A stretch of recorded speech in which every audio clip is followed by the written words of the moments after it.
Hey, what's up? Otaku Mike here, back again with another video, and I am on the hunt for comic books. Specifically, one that I am hyper fixated on and now obsessed with after I actually found it at a Half Price Books, and that series is The Suicide Squad. This ran from 1987 to, I believe, 1992, and it ran for a total of 66 issues, and I think an annual. So this has kind of become my collecting goal for like the foreseeable future because I've basically become obsessed with this. I fell in love with these characters after I read this, even though I have seen the movies and stuff. Like, I do like the movies. I think, the first one is a little flawed, but the second one's a banger. And I read this and I was like, dang, this is a really good, well-written series. It's about these supervillains who basically get caught and are forced to, do good or their heads are gonna explode, and if they do good, they get time off their sentence. I mean, who wouldn't want to read that kind of book? So we have right here, we have issue 1. This is actually the first appearance of Belle Reeve, and one of my favorite characters, John Economos from the Peacemaker series.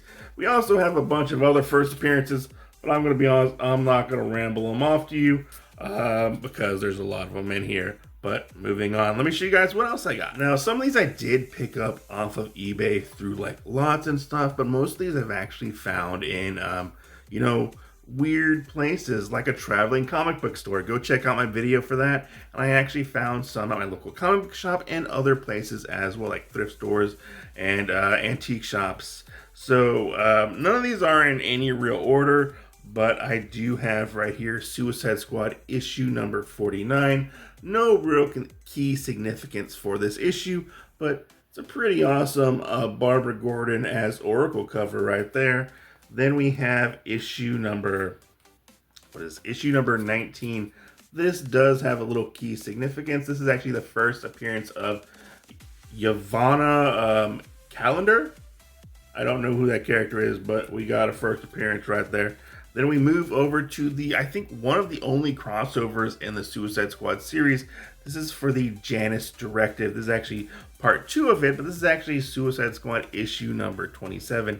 They actually crossed over with the Manhunters. I think they crossed over with Checkmate at one point in this one. It's a couple little series that they actually crossed over with. This actually does have some key significance as well. This is the death of Mayflower, Sparkle, and my personal favorite character for namesake reasons, Abraham Lincoln Carlisle. So moving along, we have Suicide Squad issue number 41. This is part of the Phoenix Gambit.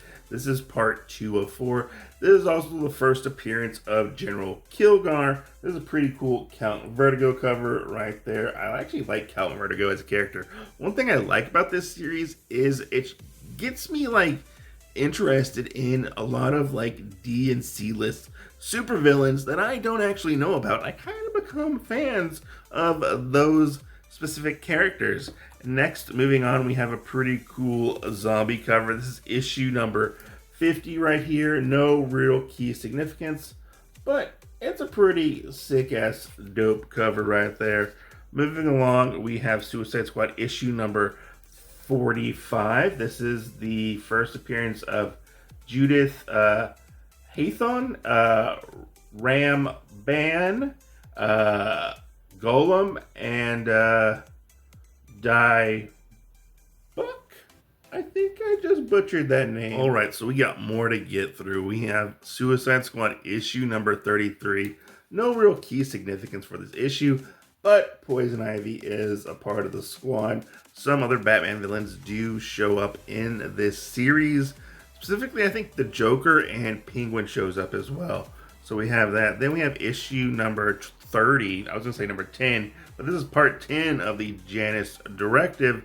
This is issue 30 right here. This is the death of Silent Majority as well as Lady Liberty. I think I'm going to go pick up the other issues that crossed over with this just to have it for the collection and, kind of, have a complete story, I would say.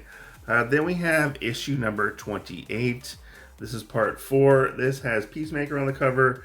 This is a pretty cool cover. I love Peacemaker as a character. Specifically the John Cena Peacemaker, that adaptation. I have no idea if he is anything like that in this series, but I think this is a pretty badass, dope cover. Then we have issue number 24 right here. No key significance, but Bronze Tiger is on the cover. That's pretty sick.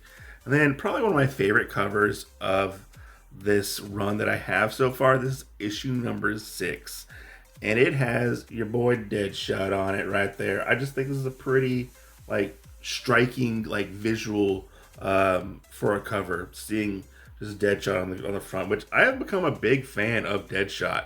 I know he kind of, gets a little shit on by the portrayal that Will Smith did in the movie, but this Deadshot is actually pretty cool. I'm becoming a really big fan of Deadshot, and once you see it in this issue, when I saw it, everybody has the same eyes in this cover. They go to Moscow for some reason, but look, this is issue number 5, and they all have squinty eyes. Look at that. They all have squinty eyes. And look who's a part of the squad right there. The Penguin. I don't think the Penguin lasts very long on the squad, but yeah, super cool to have. Then we have this one. This one I actually picked up from my local comic book shop. This is issue number 23.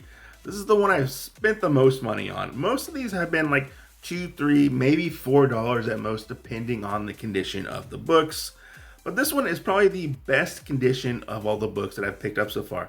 A lot of them are reader copies, I would say. None of them are like near mint. They're like fine. They're fine. They all have a little couple quirks here and there, quality wise or condition wise. But this is issue number 23. I picked it up, and it's a pretty awesome issue because this is actually the first appearance of Barbara Gordon as Oracle. Who would have thought Barbara Gordon would have appeared in the Suicide Squad? So I have more Suicide Squad to show you guys. This is Suicide Squad issue number 59. Look at the Atom right there, running in terror from giant Superman, Batman, and Aquaman. I mean, that's pretty terrifying, I have to say. No key significance for this one, but pretty cool. Then we have issue number 15 right here. This is the death of Larry Eden. Just a minor character in the thing. And this is where I started to actually double dip on accident. I wasn't looking at my app. I just got really excited when I started seeing stuff, and I actually double dipped on little things. But we have issue number issue number 12 right here. This is actually the death of Xavier Cujo right here. I ended up picking up in the direct market, as well as a newsstand right there. Then we have issue number 14 right here. This is the first appearance of Larry Eden. And then I have another issue right there. One is actually a little bit better condition than the other, but it is what it is. Then we have another one that I actually did double dip on as well. This is issue number 19 right here. This is the first appearance of Ivana Calendar, if I remember correctly. So yeah, got that. These next ones, we're getting down to the stack. I think I have like 45 more issues to get when it comes to completing this run, but we have issue number 4 right here. This is the first appearance of William Hell, or as he's known as William Heller. Pretty cool to have. Then we have this one I picked up. I think I was in like Marcos, Texas, I think it was, at this comic book shop. When I picked up those comic book blind bags a few months back, this is actually issue number 62 right here. This is actually the death of the Atom. Specifically, this is the death of Adam Cray, I think his name is. So yeah, R.I.P. Adam. But this cover is actually pretty cool. I love all like the circle like effects in the background. That is actually pretty cool.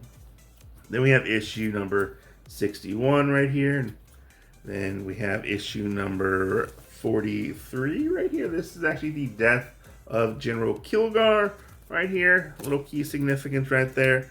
As well as issue number 63. This is the first appearance of, I hope I don't butcher this name, Maria Almovardo. I think I butchered that name. I think I butchered that name. Just saying. But pretty cool homage to like giant size X-Men right there. I think that's a pretty sick cover. Then the last couple issues I picked up issue number 51 right here. This is the first appearance of Cat's Eye, as well as issue number 40 right here. I don't know what Batman's about to do to Amanda Waller, but it might not be good. That's what I got. This has been a pretty fun run to collect. I've been having a fun time like looking for it, hunting for it. I feel like the thrill of the hunt is on, I have to say. If you have any info of places or where I can find more of these issues, I would love to know. If you've read this series or you're collecting it yourself, I would love to hear more about it and hear your opinions on it. But thanks for watching. I'm Otaku Mike.